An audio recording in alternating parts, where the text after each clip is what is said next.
Media बेचेंगे, हम airport बेचेंगे, हम एफसीआई बेचेंगे, हम एलआईसी बेचेंगे, हम बिजली बेचेंगे, हम पानी बेचेंगे, हम बीपीसीएल बेचेंगे, हम पूरा हिंदुस्तान बेचेंगे।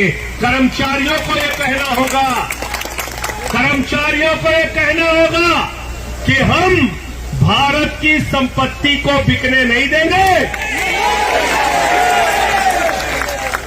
वो लोग सपूत कहलाते हैं जो माँ बाप की संपत्ति को बढ़ाते हैं, और जो माँ बाप की संपत्ति को बेचते हैं उनको क्या कहते हैं? क्या कहते हैं? जोर से बोलिए। तो एक कपूत सरकार देश के अंदर चल रही है, आपकी संपत्तियों को बेचने का काम कर रही है। आप इसमें लिखिए, हम सरकारी कंपनियों का निजीकरण नहीं होने देंगे। और एक चीज और याद रखना, यह आरक्षण की व्यवस्था अगर सरकारी विभाग ही नहीं रहेगा तो खत्म हो जाएगी अपने आप। फिर कहाँ रहेगी आरक्षण की व्यवस्था? अपने आप खत्म हो जाएगी। और अब तो सवर्णों को भी लड़ना पड़ेगा, क्योंकि तुम्हारा भी आरक्षण हो गया। इसलिए अभी अगला पिछड़ा मत करना सब लोग। मोदी जी ने सवर्णों के लिए ईडब्ल्यूएस का जो आरक्षण किया है वो भी खत्म कर देंगे अगर इसको अडानी को बेच दिया। एयरपोर्ट को बेच दिया, अडानी को बेच दिया। कहते हैं भारत माता की जय, हम भारत की रेलवे बेचेंगे। कहते हैं भारत माता की जय, हम कोल इंडिया बेचेंगे। अरे बेईमानो, भारत माता की जय भारत की संपत्ति बढ़ाने से होगी, बेचने से नहीं होगी। बेचने से नहीं होगी। एक कमजोरी हमारी इन बेईमानों ने पकड़ रखा है। एक कमजोरी से सबको बाहर निकलना पड़ेगा।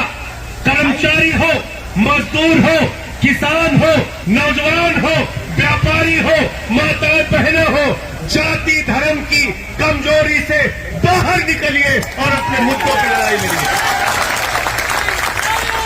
जिंदाबाद। हमको कहना होगा कि हम शिक्षा के नाम पर राजनीति करेंगे, हम स्वास्थ्य के नाम पर राजनीति करेंगे, हम सरकारी कर्मचारियों की एकता और उनकी तरक्की के नाम पर राजनीति करेंगे। बताओ, हिंदुस्तान में कौन सी संस्था है जहां पे 400 लोग सालाना मार दिए जाते हैं और सरकार उनको पूछती नहीं? इसकी लड़ाई सिर्फ आज जंतर मंतर पे नहीं होगी, इसकी लड़ाई पंजाब भैया जिंदाबाद, पंजाब भैया जिंदाबाद। इसकी लड़ाई जब संसद का सत्र चले तो उस समय आप लोग आइए। नवंबर महीने में शुरू होता है संसद का सत्र। इसी सदस्य जंतर मंतर पे पूरे देश के 4 लाख ट्रैक मेंटेनर को इकट्ठा कर लीजिए। पूरी सरकार आपके सामने लाख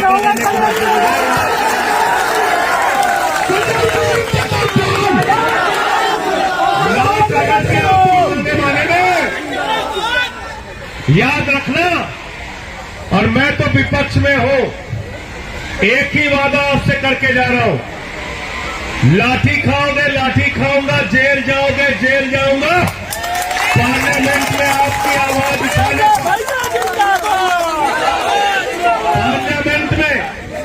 पार्लियामेंट में आपकी मांगों की आवाज अगले संसद के सत्र में पूरी मजबूती से उठाऊंगा। सुन लेना,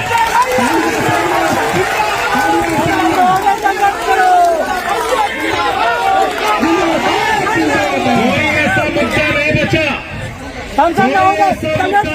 बचा जिसके मामले को लेकर मैंने पार्लियामेंट में आवाज पूरी मजबूती से आम आदमी पार्टी के सांसद के तौर पे मैंने देश की संसद में आपकी आवाज उठाने का काम किया। और जब यहां रामलीला के मैदान में ओल्ड पेंशन की बहाली को लेकर कर्मचारी आंदोलन पर बैठे थे तो मैंने दिल्ली के मुख्यमंत्री अरविंद केजरीवाल जी से अनुरोध किया कि आप पुरानी पेंशन दिल्ली में बहाल कीजिए, और उन्होंने दिल्ली की विधानसभा में पुरानी पेंशन बहाल करने का प्रस्ताव पारित किया। इसलिए आप सबसे एक ही बात कहना चाहता हूं, जो ट्रैक मेंटेनर ट्रैक को सही करते हुए, ट्रैक को बनाते हुए अच्छा ट्रैक बन सके, इसलिए ट्रेन के नीचे आके अपनी जान दे देते हैं, वो आपके और हमारे लिए शहीद हैं, जो लोगों की जान बचाने के लिए अपनी कुर्बानी देते हैं। रेल के अंदर यात्री बैठकर अच्छी ट्रैक पे चल सके, इसलिए ट्रैक मेंटेनर अपनी जान की कुर्बानी दे देता है। और इसलिए मैं आपसे कहना चाहता हूं, वो अगर आपके लिए, हम सब के लिए शहीद हैं, तो जैसे दिल्ली की सरकार ने शहीदों के लिए 1 करोड़ की सम्मान राशि घोषित की है, जिसके साथ भी ऐसी दुर्घटना होती है, उनके परिवार के लिए 1 करोड़ की सम्मान राशि परिवार के लिए रेलवे की तरफ से मिलना चाहिए।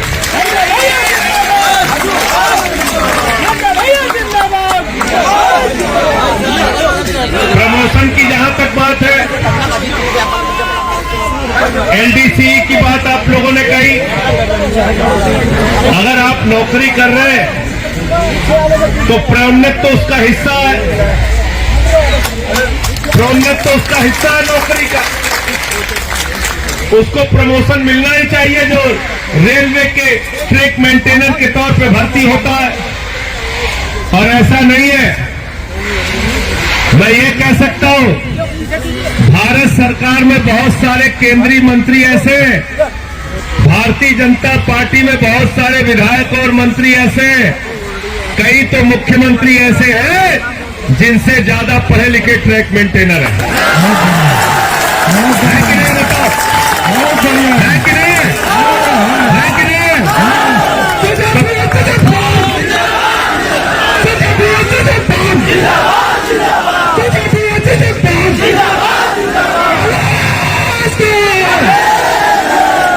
तो एक चीज बताओ, तुम 8वीं पास करके देश चला सकते हो और ये MA पास करके प्रमोशन नहीं ले सकते, ये कैसी बात है भाई?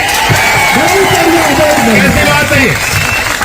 तुम 8वीं 10वीं पास करके अंगूठा टेक होकर भी देश चला सकते हो, मंत्री बन सकते हो, मुख्यमंत्री बन सकते हो, केंद्र सरकार में मंत्री बन सकते हो।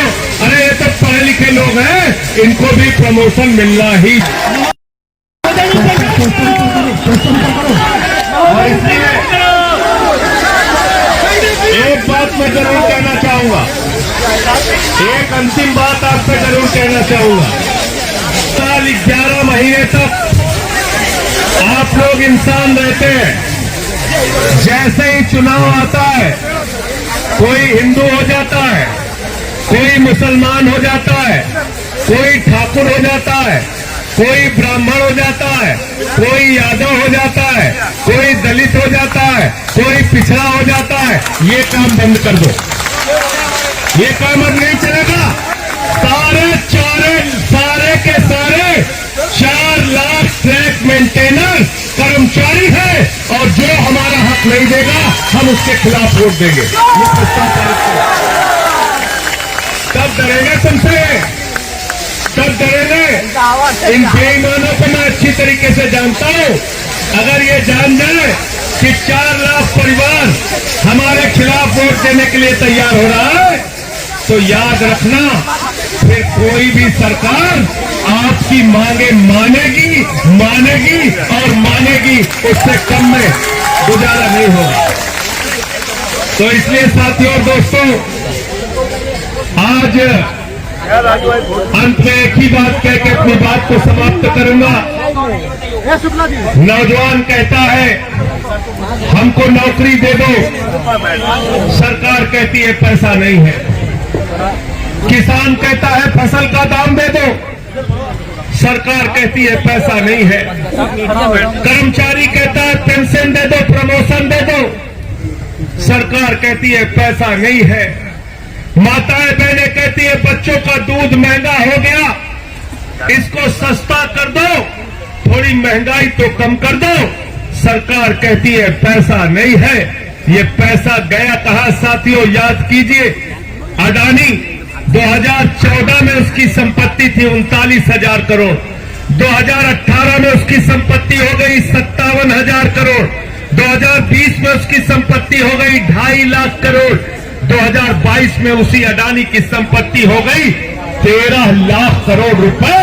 आपका पैसा इन पूंजीपति लोगों ने लूट रखा है, इनसे हिसाब लेना होगा, तब हमारी समस्याओं का समाधान होगा। भैया भैया जिंदाबाद, जिंदाबाद। एक अडानी के लिए 13 लाख करोड़ रुपए और ट्रैक मेंटेनर जो अपनी जान दे देता है, उसके लिए रक्षक यंत्र का पैसा नहीं, उसके लिए एलडीसी का पैसा नहीं, उसके लिए प्रमोशन का पैसा नहीं, उसके लिए पेंशन का पैसा नहीं। अभी भी आपको याद है? आप बताइए मुझे, उसको मुआवजा देने का पैसा नहीं, उसके लिए पैसा नहीं। अडानी को 2.5 लाख करोड़ रुपए बैंक से कर्जा मिला है। एक आदमी को दुनिया का दूसरे नंबर का अमीर बना दिया मोदी जी, और ट्रैक मेंटेनर गरीबी में मुफलिसी में अपना परिवार चलाए, ये दोहरी व्यवस्था नहीं चल सकती। तुम अडानी को 2 नंबरी अमीर बना रहे हो, बनाओ भाई, 2 नंबरी अमीर बना दिया उसको, लेकिन ट्रैक मेंटेनर की भी समस्या आपको सुननी पड़ेगी और इसका भी समाधान करना पड़ेगा। अंत में मैं फिर कह रहा हूं, इसको अलग अलग राज्यों की राजधानी में रखिए। उसके बाद नवंबर के आखिरी सप्ताह में पार्लियामेंट की शुरुआत होगी। तारीख आप लोग तय कर लीजिए, लेकिन 4 लाख ट्रैक मेंटेनर जिस दिन दिल्ली की सड़कों पर आ जाएगा, मैं दावे के साथ कहता हूं, रेल मंत्री नहीं, देश की सरकार और प्रधानमंत्री को आपकी एक एक मांग माननी पड़ेगी, सुननी पड़ेगी। पार्लियामेंट के सत्र में क्या बोलूंगा वो सुन लेना। आपकी एक एक मांग को इस गूंगी बहरी सरकार के कानों में पहुंचाने का काम करूंगा। आपकी आवाज पार्लियामेंट में उठाऊंगा। बहुत बहुत शुक्रिया, बहुत बहुत धन्यवाद। इनकलाब जिंदाबाद, इनकलाब जिंदाबाद, कर्मचारी एकता जिंदाबाद, कर्मचारी एकता जिंदाबाद। महोदय आप